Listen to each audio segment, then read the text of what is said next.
والدین کو اور عام لوگوں کو بچوں میں پائے جانے والے دل کے امراض کے بارے میں تھوڑی آگاہی دیں گے۔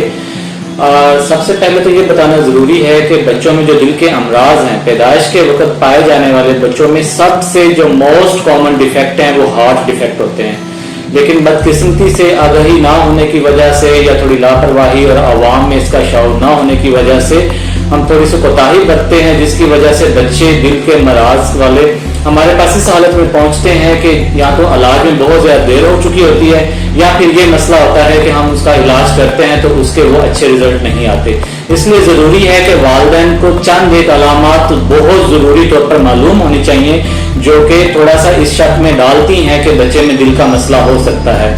مثلاً اگر بچے میں بار بار چھاتی خراب ہو رہی ہے، بچہ دودھ پیتے ہوئے تھک جاتا ہے یا دودھ پیتے ہوئے اسے بہت زیادہ پسینہ آتا ہے، یا بچے کا وزن نہیں بڑھ رہا، یا بچہ کسی بھی وقت بھاگتے دوڑتے ہوئے نیلا ہو جاتا ہے، تو ایسی صورت میں بچے کو فوراً بچوں کے ڈاکٹر یا بچوں کے دل کے ڈاکٹر کے پاس لے جانا چاہیے اور اس کا معائنہ کروانا چاہیے۔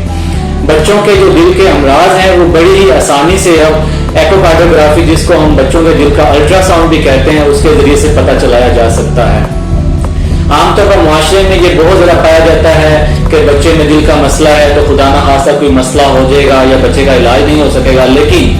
یہ بتانا بہت زیادہ ضروری ہے کہ اب پاکستان کے اندر بھی بچوں کے جو دل کے امراض ہیں بغیر آپریشن کے بھی ان کا علاج کیا جا سکتا ہے، جس کو ہم انٹرونشنز کہتے ہیں، اور اس انٹرونشن کے ذریعے سے بغیر بائی پاس کے بھی بچوں کا علاج کیا جا سکتا ہے۔ تو اگلی ویڈیو میں ہم اس کو تھوڑی تفصیل کے ساتھ بتائیں گے کہ ایکوکارڈیوگرافی کیا ہوتی ہے اور کون کون سے سینٹر ہیں پاکستان کے اندر جہاں بچوں کے دل کا معائنہ کیا جا سکتا ہے۔ تو مختصر طور پر والدین کو یہ 4 چیزیں پتہ ہونی چاہیے کہ جن کی وجہ سے بچوں میں دل کا مسئلہ ہو سکتا ہے، تو کسی بھی مشکل کی صورت میں، شک کی صورت میں بچوں کو دل کے ڈاکٹر کے پاس لے جانا چاہیے۔ بہت شکریہ۔